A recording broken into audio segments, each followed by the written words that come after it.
welcome back to the Film and TV channel. You're all staying safe and well. And yes, I did a little review on something from Disney not so long ago called Pinocchio. Well, we've got another version out now. We've got Guillermo del Toro's version of Pinocchio, which I'll be honest with you, I have been looking forward to.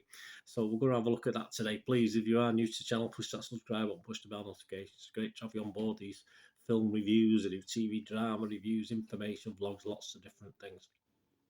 Be great to have you on board, and please spread the word, leave us your comments, and if you can press that little like button, that'd be much appreciated. Right, Guillermo del Toro. Yeah, this was first put together by Del Toro back about 17 years ago, and then obviously it was thought of being done about 2013, and then it all sort of went on the back burner, so it never really happened. So finally, we've got a stop motion, so very old-fashioned animated musical fantasy film directed by him and Mark Gustafson. That's his featured directorial debut for Mark Gustafson as well. From a screenplay by Del Toro and Patrick McHale, and it's of course based on Chris Grimley's design from his 2002 edition of the 1883 Italian novel The Adventures of Pinocchio by Carlo Collodi. Yes, very Italian feel to this, as you'd expect, and it reimagines the story in 1930s fascist Italy. A lot of criticism about the fascism in this, but we'll talk about it after. I just think it's some people just trying to make some sort of point which doesn't really work. There's no point to be made, I don't think. It's just set in a time where, obviously, it was Il Duce, Benito Mussolini. It was just set in those times, so that's all there is to it. It's a story of love and disobedience as Pinocchio struggles to live up to his father's expectations, learning the true meaning of life. Voices, excellent. Well, certainly Ewan McGregor, who plays Mr. Cricket, and David Bradley, who plays Geppetto. Two great voices that sort of add to it for me, because obviously they're just so familiar.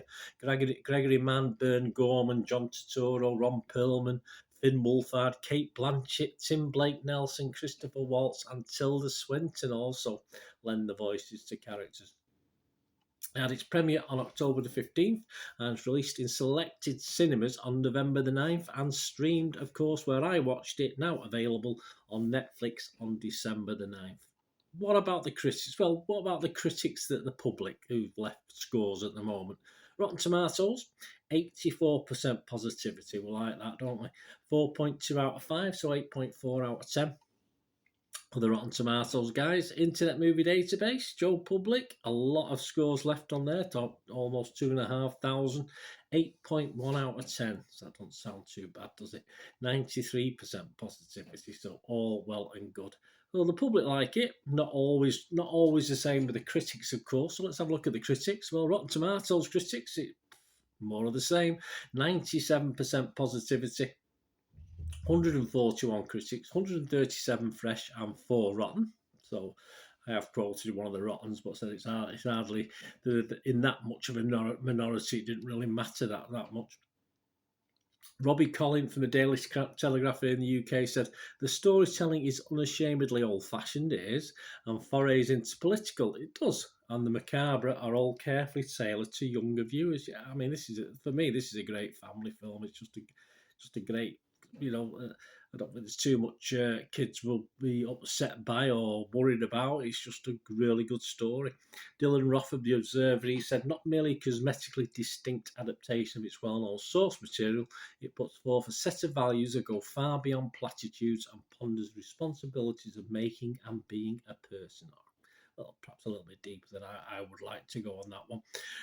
But there were dissenters, as I said. There was a pathetic 4 rotten. So I have got one of them. Radian Simon Pillai from the Globe and Mail said, and this is when it comes to the fascism thing, the movie bites off way too much. Don't think so.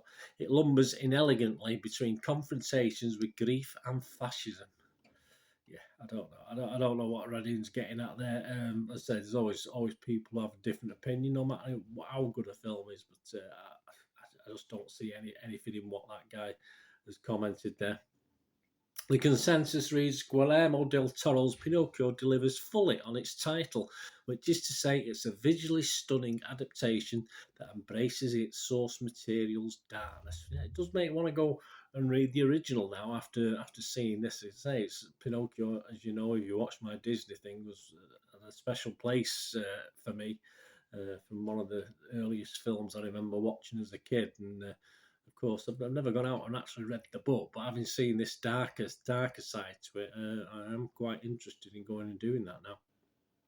Metacritic, the other site we'll look at, yeah, 83 out of 100. So again, very, very good. Just 37 critics, 33 positive, and just 4 mixed and 0 negative. We like to see that. And its lowest score was 80, and its highest was 100. Slash Film give it 90. They said overall, I wouldn't say Del Toro's Pinocchio is a dark movie. No, I don't think. I thought it'd be darker than it was actually. There are elements, but I did think it'd be darker. Carry on with that. Slash Film, a dark movie, so much as a challenging one, refreshingly so, with knotty, complex questions and real peril. Yeah, I was on the edge of my seat a couple of times, I must admit. The film stage, Alistair Rydry give it 91. He said, several directors have told the tale of Pinocchio over the years, but none have been anywhere near as successful in reimagining it to fit their own sensibilities. Del Toro putting his own name in the title isn't a move motivated by ego. Nobody else could have made it but him. No, yeah, I think, yeah, absolutely. Yeah, I mean, I say I wouldn't have minded someone like Tim Burton having a go at it, stuff like that. I think we might have got an even darker thing. But yeah, Del Toro's did a great job with this. And that brings you to my little bit, just to finish off. Yeah, I'm going to give this a good, healthy 7 out of 10. I did really enjoy it. Ignore, as I said, ignore the fascism criticism. It's just the setting of the story. It's just the time, and it gives it a nice little extra interest. You know, certainly for grown-ups, adults like me who are obviously interested with the time. It's quite unlike any of the Pinocchios I've seen. And nearly 2 hours after a slowish start, yeah, the start, perhaps the first 15, 20 minutes, a little bit slow. They were telling backstory, but yeah, after that, it's great. I've got no problems at all with nearly 2 hours for this. I sort of wouldn't mind a little bit longer. We've got 3 or 4 songs as well, which don't add that much for me. As you know, me I do like me songs and music, but yeah, they're not going to live long in the memory. But they're short enough not to spoil the experience as well, so that's fair enough. For me, a great family film, superbly put together. As I said, the voices of Ewan McGregor, nice familiar as the cricket, and of course David Bradley as Geppetto, only added to the quality of the story for me. It's just nice to hear familiar voices as well throughout the animation. And yes, I did. Yes, I did shed a tear at the end. Great stuff, and yeah, an ending that surprises as well. It's not the stock ending that you expect. A great ending. I love the ending. I thought it was fantastic. Just different to what I expected. And I said I did shed a tear. It did bring a tear to a glass eye. Let's face it. So let me know what you think, guys. Anyway, it's for me good stuff. This I enjoyed it. Really enjoyed it. I was looking forward to it, and I wasn't disappointed. Let me know what you think. Till we meet again, and last one thing, don't I? Please stay safe, everyone. Thanks for watching. Bye for now.